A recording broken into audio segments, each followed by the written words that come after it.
بسم الله الرحمن الرحيم. الحمد لله نحمده ونستعينه ونستغفره ونعوذ بالله من شرور أنفسنا وسيئات أعمالنا. من يهده الله فلا مضل له ومن يضلل فلا هادي له، وأشهد أن لا إله إلا الله وحده لا شريك له، وأشهد أن محمدا عبده ورسوله. يا أيها الذين آمنوا اتقوا الله حق تقاته ولا تموتن إلا وأنتم مسلمون.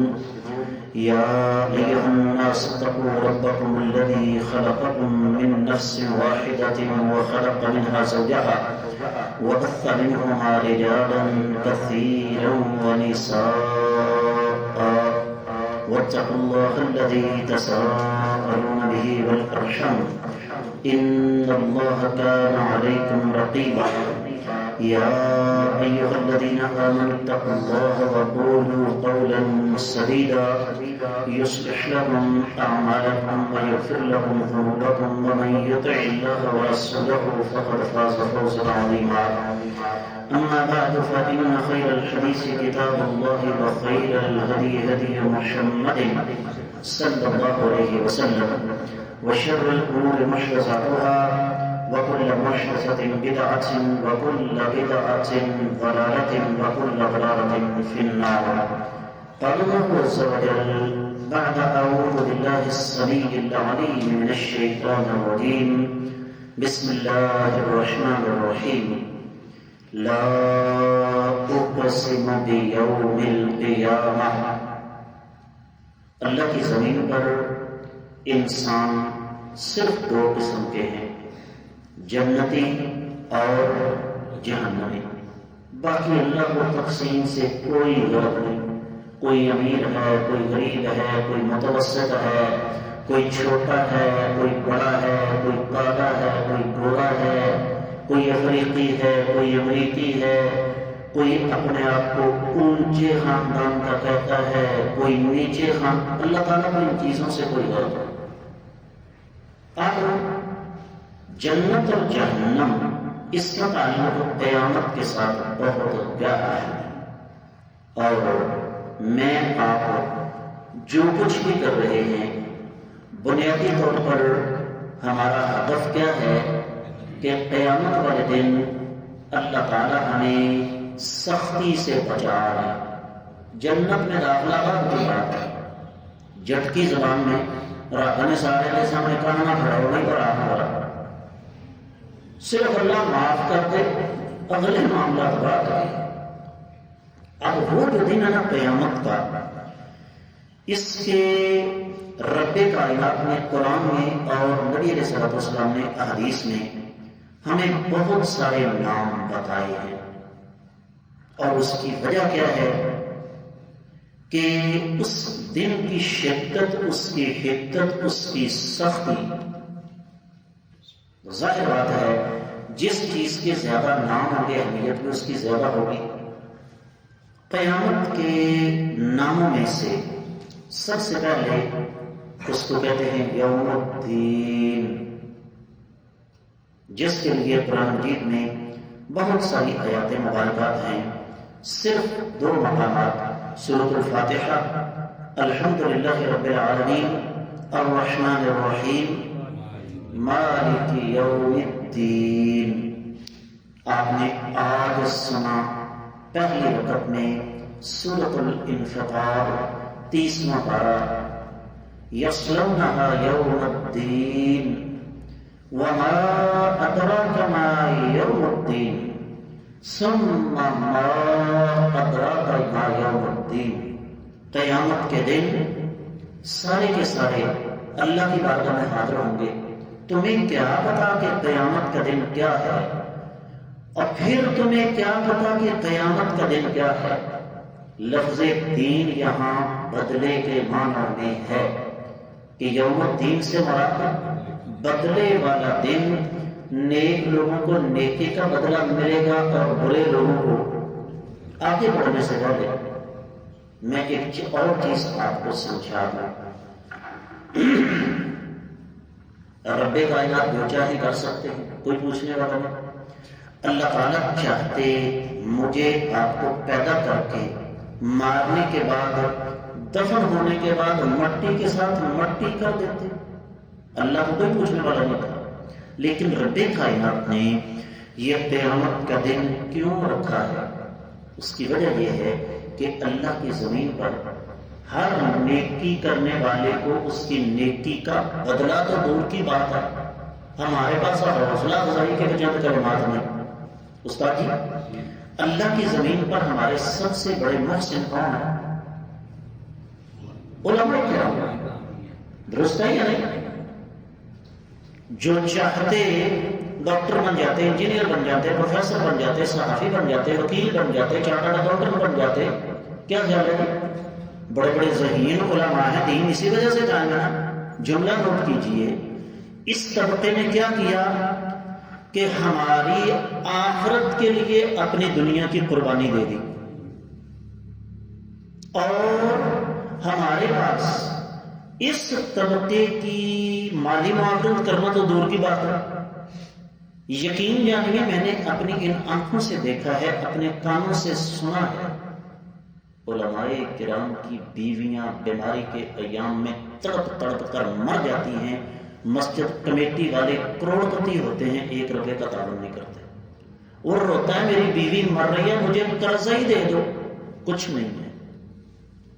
چاہے جائے کہ اس طبقے کی حوصلہ افزائی کی جائے، تو ہر نیکی کرنے والے کو دنیا میں نیکی کا بدلہ نہیں ملتا، ہر گناہ کرنے والے کو دنیا میں گناہ کا بدلہ۔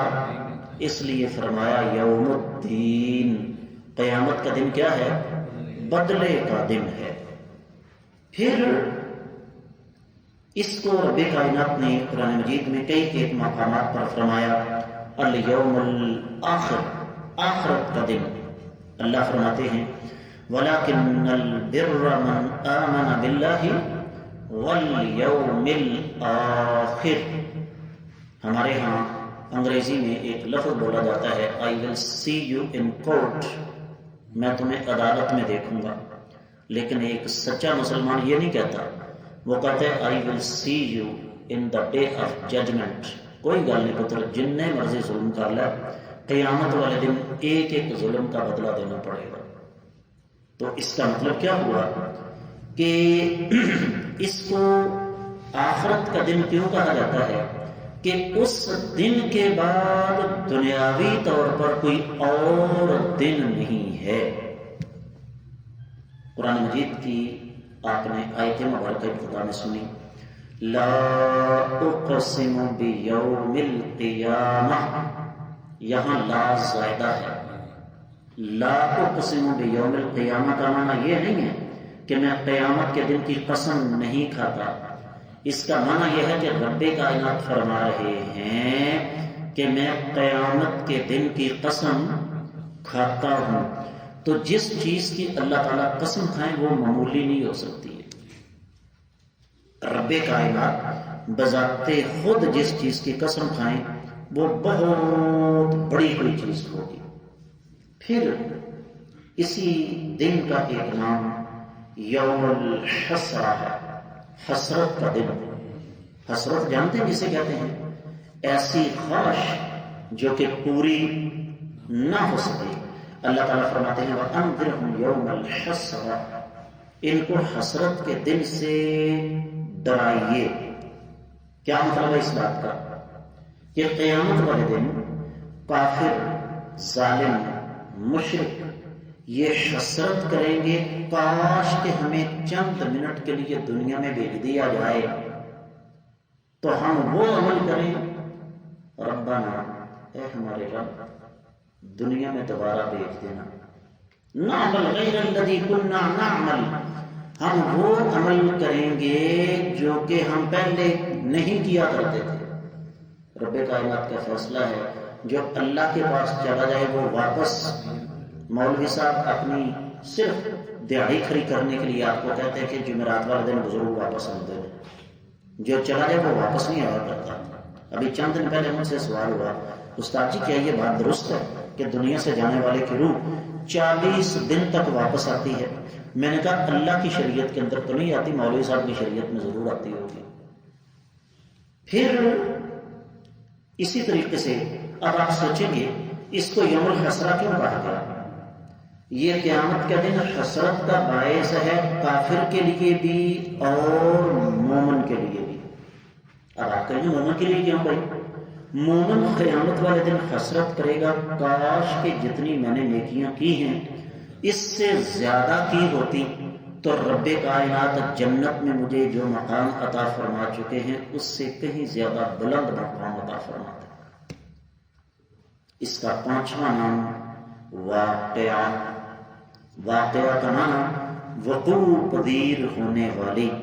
قرآن کہتا ہے اذا وقعت الواقعہ، جب وقوع پذیر ہونے والی وقوع پذیر ہو جائے گی۔ اور اس کو واقعہ کیوں کہا گیا؟ اس لیے کہ اس کا وقوع پذیر ہونا یقینی ہے۔ اس کا چھٹا نام الحاقہ۔ الحاقہ یاد رکھیے، اصول یاد رکھیے گا۔ جس حرف پر شد ہوتی ہے نا وہ ایک حرف نہیں ہوتا بلکہ دو ہوتے ہیں۔ جس طرح کہ آپ پڑھتے ہیں رب، تو رب اصل میں کیا ہے؟ رب با۔ تو الحاقہ اس میں کتنے قاف ہیں؟ دو۔ اس کو الحاقہ کیوں کہا جاتا ہے؟ اس لیے کہ یہ ایک ایسی حقیقت ہے جس سے کوئی بھی انکار نہیں کر سکتا۔ پھر اسی کا ساتواں نام القارعہ۔ اللہ فرماتے ہیں قرآن میں القارعہ ما القارعہ وما ادراک ما القارعہ۔ القارعہ کا معنی کیا ہے؟ کھٹ کھٹانے والی، کھڑ کھڑانے والی نہیں۔ یہ جو دروازے میں ہم دستک دیتے ہیں نا اس کو کہتے ہیں من یقرع الباب، کون ہے جو دروازے کو دستک دے رہا ہے؟ اب اس کو قیامت کو کھٹ کھٹانے والی کیوں کہا جاتا ہے؟ اس لیے کہ یہ قیامت والے دن شدت کی وجہ سے دلوں کے دروازے کھٹکھٹائے گی کہ ظالموں، تم دنیا میں رہتے ہوئے جتنی تمہیں عمر ملی تم نے فساد برپا کیا، بتاؤ آج تمہارا کیا حال ہے۔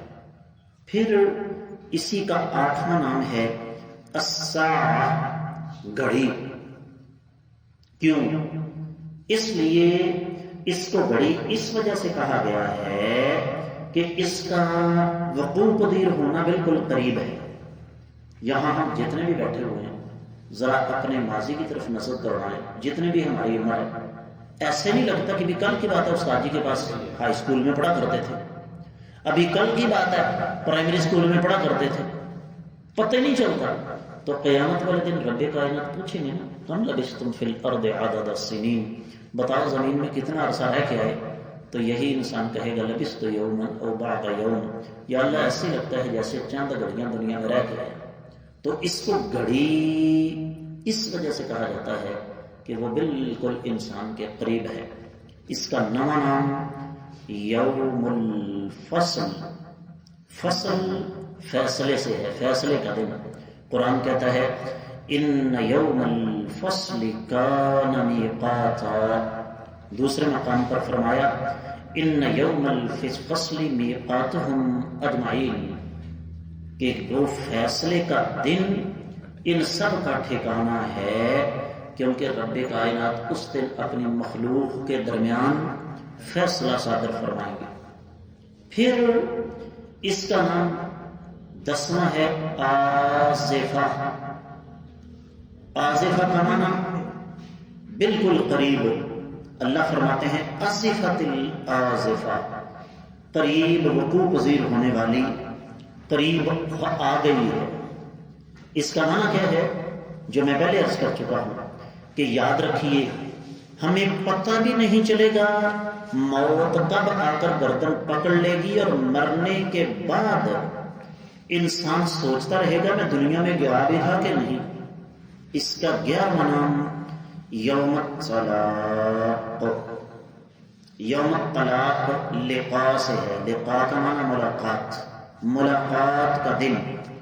قرآن کہتا ہے یلقی الروح من امرہ علی من یشاء من عبادہ لینذر یوم التلاق۔ اللہ تعالیٰ اپنے حکم سے فرشتوں کو دنیا میں بھیجتے ہیں تاکہ وہ ان کو ڈرا سکیں اس دن جو ملاقات کا دن ہے۔ اب یہ ملاقات کس قسم کی ہے، اس کی دو وجہ اہل علم نے بیان کی، کوئی نہیں آپ کو بتائے گا۔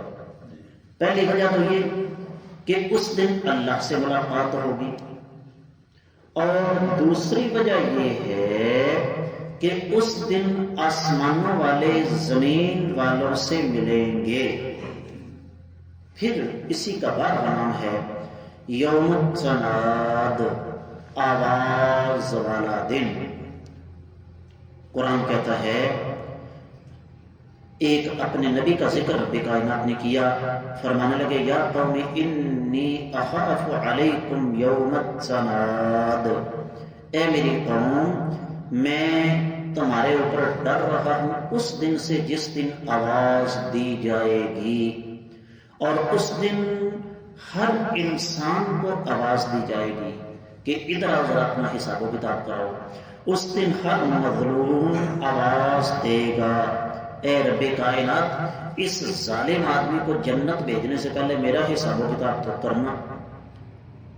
پھر قرآن نے اس کو یوم عظیم کہا ہے، بہت بڑا دن۔ قرآن نے اس کو یوم ثقیل کہا ہے، بھاری دن، وضاحت کی ضرورت نہیں ہے۔ قیامت کا قرآن نے فرمایا یوفون بالنذر ویخافون یوما کان شرہ مستطیرا، کہ میرے بندے اپنی نظروں کو پورا کرتے ہیں اور اس دن سے ڈرتے ہیں جس کا شر پھیلا ہوا ہوگا۔ کیا مطلب؟ اس کا روب، دبدبا، ہول، ہیبت اتنی زیادہ ہوگی کہ ہر انسان وہاں پر کانپ رہا ہوگا۔ پھر اسی دن کو رب کائنات نے فرمایا انا نخاف من ربنا یوما عبوسا قمطریرا، کہ اللہ کے بندے یہ کہتے ہیں ہم اپنے رب سے ڈرتے ہیں اس دن جو شدید کرب والا ہے اور بڑا طویل ہے۔ ایک روایت میں ہے 50,000 سال کا دن ہے، اور ایک روایت میں ہے وہ 10,000 سال کا دن ہے، انسان سوچ بھی نہیں سکتا۔ پھر یہ وہی دن ہے جس دن انسان اپنوں کو چھوڑ کر بھاگ جائے گا، یوم یفر المرء من اخیہ، جس دن آدمی اپنے ماں جائے بھائی کو چھوڑ کر بھی بھاگ جائے گا، وَأُمِّهِ وَأَبِيهِ، ماں اور باپ کو چھوڑ کر بھاگ جائے گا، وَصَاحِبَتِهِ وَبَنِيهِ، اپنی بیوی اور اولاد کو چھوڑ کر بھاگ جائے گا۔ کیوں؟ لِكُلِّ امْرِئٍ مِّنْهُمْ يَوْمَئِذٍ شَأْنٌ يُغْنِيهِ، اس دن ہر ایک کو صرف اور صرف اپنی اپنی پڑی ہوگی، کسی کی طرف توجہ نہیں ہوگی۔ پھر یہی وہ دن ہے جس دن بچے بوڑھے ہو جائیں گے، شدت کے ساتھ، ہے نا؟